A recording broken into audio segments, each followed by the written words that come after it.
በሽያጭ ዓለም ውስጥ ሰዎች አንድ ምርት የሆነ ወይም ደግሞ ፕሮዳክት ሊያስገዙ የሚችሉ ሁለት የስነ ልቦና ሚስጥሮች አሉ። ሐሳባችሁንም ሊሆን ይችላል፣ ፕሮዳክት ምርትና አገልግሎታችሁንም ሊሆን ይችላል።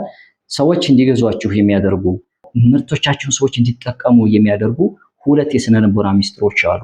እነዚህን ሁለት የስነ ልቦና ሚስጥሮች ካወቃችኋቸው ማንኛውንም ነገር መሸጥ ትችላላችሁ። ማንኛውንም ነገር ሐሳባችሁን መሸጥ ትችላላችሁ፣ ፕሮዳክታችሁን፣ ሰርቪሳችሁን። ሰዎች እናንተን ይገዟችኋል፣ እናንተም በስርዓት ያን ነገር መሸጥ ትችላላችሁ።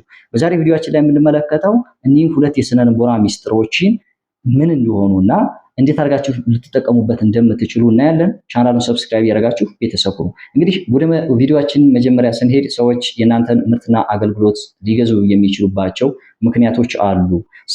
አንዳንድ ሰዎች የሽያጭ አቅማቸው በጣም ከፍተኛ የሆኑ ሰዎች አሉ። ማንኛውንም ነገር መሸጥ የሚችሉ ሰዎች አሉ። ብዙ ሰዎች ደግሞ ምርጥ ነገር ይዘው ምርጥ ሀሳብ ኖሯቸው ወይም ደግሞ ምርትና አገልግሎታቸው ጥራቱ ከፍተኛ ደረጃ ላይ ሆኖ የመሸጥ አቅማቸው በጣም ዝቅተኛ ስለሆነና እኒህም ሁለት የስነ ልቦና ሚስጥሮች ባለማወቃቸው ምክንያት ምርትና አገልግሎታቸው መሸጥ ያቃታቸው እንዲሁም ደግሞ ሰዎችን ማሳመን ያቃታቸው ሰዎች አሉ።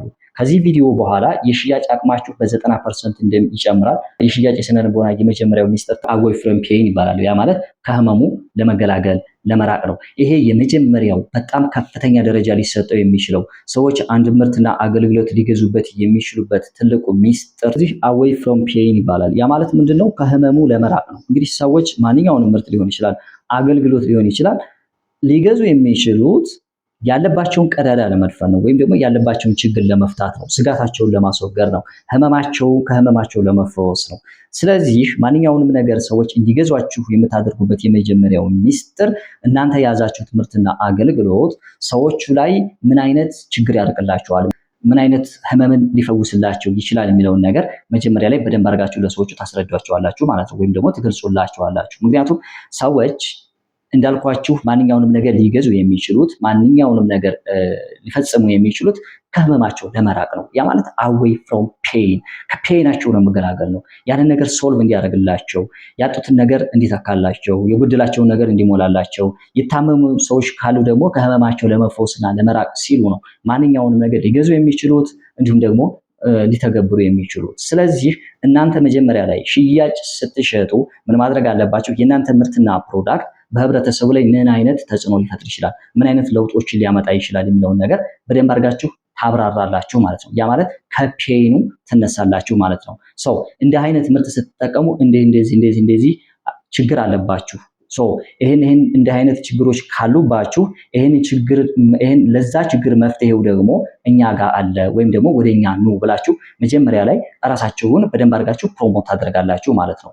ወይም ደግሞ የሽያጭ ባለሙያዎች ብዙ ጊዜ የሚሳሳቱት ስህተት ምንድነው? ስለ ምርትና አገልግሎታቸው ነው የሚናገሩት። ያ ማለት ምርታቸው ከምን እንደተሰራ የት እንዳለ አድርገው ነው መጀመሪያ ላይ የሚናገሩት። ደግሞ ከፖይንት ኦፍ ከፔኑ መነሳት ነው ማለት ነው። ስለዚህ የሰው ልጆች ደግሞ ስጋት አላቸው፣ ፍርሃት አለባቸው፣ እንዲሁም ደግሞ የሚፈሩት ነገር አለ፣ የሚሰቃዩበት ነገር አለ።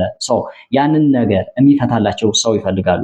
ያንን ነገር ለመፍታት ሲሉ ነው ማንኛውንም ነገር ሊገዙ የሚችሉት። ስለዚህ እናንተ ደግሞ መነሳት ያለባችሁ ነገር ከፔኑ ነው።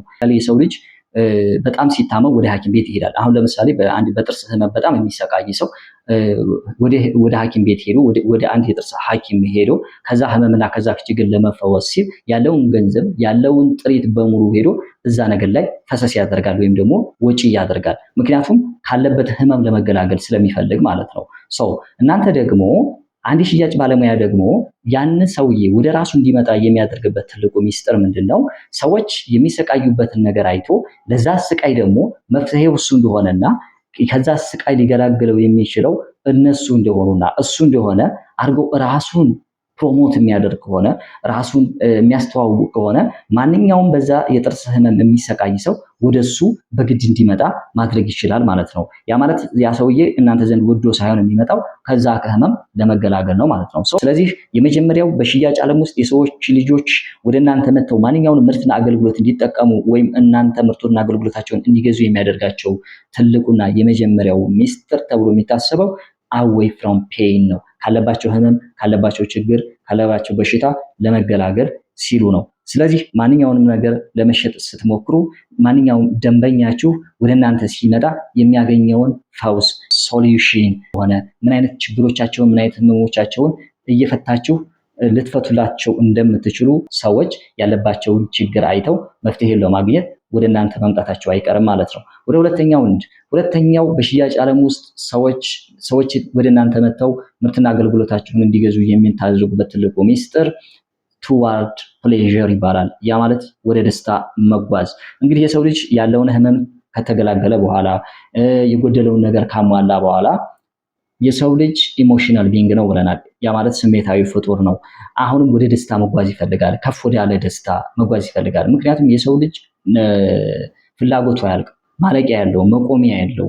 ስለዚህ ሰዎች ያለባቸው ስጋት ነፃ ከሆኑ በኋላ ከፍ ወዳለ ነገር መሸጋገር ይፈልጋሉ። የበለጠ ደስታ ይፈልጋሉ። ለምሳሌ የሀገርን እየዞሩ መጎብኘት ሊሆን ይችላል። ውድ የሆኑ ሰዓቶችን፣ ውድ የሆኑ መኪኖችን መግዛት ይፈልጋሉ። አፓርትመንቶችን ገዝተው መኖር ይፈልጋሉ።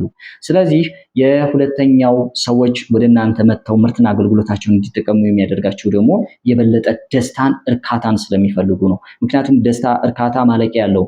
የሰው ልጅ ደግሞ ኢሞሽናል ቢንግ ነው። ያ ማለት ስሜታዊ ፍጡር ነው። አሁንም የበለጠ ክብር ይፈልጋል፣ ዝና ይፈልጋል፣ ታዋቂነት ይፈልጋል። እንዲሁም ደግሞ ትላልቅ ውድ የሆኑ ነገሮችን በማድረግ በህብረተሰቡ እየተከበረ እየተደነቀ ሰው መሆን ይፈልጋል። ስለዚህ እናንተ ምርቶቻችሁን ወይም ደግሞ አገልግሎቶቻችሁን ስትሸጡ ሰዎች እናንተ ጋር መጥተው ምን አይነት ደስታ ሊደሰቱ እንደሚችሉ፣ ምን አይነት የእርካታ ደረጃ ላይ ሊደርሱ እንደሚችሉ አርጋችሁ መጀመሪያ ላይ እነዛን ሰዎች አዌር ካረጋችኋቸው ወይም ደግሞ ያንን ነገር መጀመሪያ ላይ ስሜቱን ለሰዎች ካስገነዘባችኋቸው ሰዎች ወደ እናንተ መጥተው ያንን ደስታ ተቋዳሽ ይሆናሉ። ወይም ደግሞ ያንን ደስታ ለማግኘት ሲሉ ሰዎች ወደኛ መምጣታቸው አይቀርም ማለት ነው። ለምሳሌ አይታችሁ ከሆነ ዓለም ላይ ኮካኮላ ወይም ደግሞ እነ ፔፕሲ ማስታወቂያ ሲያሰሩ ብዙዎቻችን እንመለከታለን። እንግዲህ እነዛ ማስታወቂያን የሚሰሩት ሰዎች ኮካው ልክ እንደጠጣው ወይም ደግሞ ፔፕሲውን ልክ እንደጠጣው ምን አይነት ስሜት ምን አይነት እርካታ ደረጃ ላይ እንዳሉና ሰውየው ከመሬት ተነስቶ በቃ ኤነርጄቲክ ሆኖ በአንድ ጊዜ ራሱን ከፍተኛ ደስታ ውስጥ ሲገባ ትመለከታላችሁ። እንዲሁም ደግሞ ልክ ኮካውን እንደቀመሰ ምርት የነሱን ፕሮዳክት ሰዎች ሲጠቀሙ ምን አይነት የእርካታ ስሜት እንዳላቸው ቀድመው ለህብረተሰቡ ያንን ስሜት ነው የሚሸጡት፣ ቀድመው ማለት ነው። ኮካኮላ ካምፓኒ ብትመለከቱት ሰዎች ልክ ኮካውን እንደጠጡ፣ እንዲሁም ደግሞ ፔፕሲ ካምፓኒዎችን ብትመለከቱ ልክ ፔፕሲውን እንደጠጡ ሰዎች ምን አይነት የእርካታ ስሜት እንዳላቸው፣ ሰዎች እንዴት አድርገው ኢነርጂያቸውን ከፍ ሊያደርገው እንደሚችል ቀድመው ስሜቱን ነው የሚሸጡት። ቀድመው ምርቱን ከመሸጣቸው በፊት የሚሸጡት ምንድነው? ስሜቱን ነው። ያ ሰው ያንን ምርትና አገልግሎት ወይም ደግሞ ያንን ምርት ሲጠቀም ምን አይነት ደስታ ሊያሳድርበት እንደሚችል ቀድመው ይሸጡታል ማለት ነው። ይሄ ምን ይባላል? ቱዋርድ ፕሌዠር ይባላል። ቀድሞ መሸጥ ማለት ነው። ስሜቱን ቀድማችሁ መሸጥ ነው። ሰዎች ወደ እናንተ እንዲመጡ የሚያደርጋቸው ሁለተኛው የስነ ልቦና ሚስጥር ቱዋርድ ፕሌዠር ይባላል። ቀድማችሁ ስሜቱን ከሸጣችሁላቸው ሰዎች እንደዚህ ያስደስተኛል ብለው ያስባሉ። ማስታወቂያው ላይ ልክ እንዳለው አድርገው ያስባሉ። እነዛ ሰዎች ደግሞ ወደ እናንተ መጥተው ያን ምርትና አገልግሎት እንዲገዙ ያደርጋቸዋል ማለት ነው። ይሄ ሁለተኛው የስነ ልቦና ሚስጥር ነው። ስለዚህ ማንኛውንም ምርትና አገልግሎት መሸጥ ካሰባችሁ ወይም ደግሞ ሐሳባችሁንም ለመሸጥ ካሰባችሁ ሰዎች ላይ የመጀመሪያው ሚስጥር አዌይ ፍሮም ፔን ነው። ሰዎች ወደ እናንተ ምርት ሊገዙ የሚችሉት ከህመማቸው ለመዳን ካለባቸው ችግርና ስቃይ እንዲሁም ደግሞ ስጋት ለመራቅ ሲሉ ነው። ሁለተኛው ደግሞ የበለጠ ደስታ፣ የበለጠ ክብር፣ የበለጠ እርካታ ለማግኘት ሲሉ ነው። ስለዚህ ከሁለቱ ነገሮች ተነሳችሁ ማንኛውንም ምርት መሸጥ ትችላላችሁ ማለት ነው። እንዲሁም ደግሞ የሽያጭ አቅማችሁን በ90% ማሳደግ የምትችሉባቸው ሁለት የስነ ልቦና ሚስጥሮች ናቸው።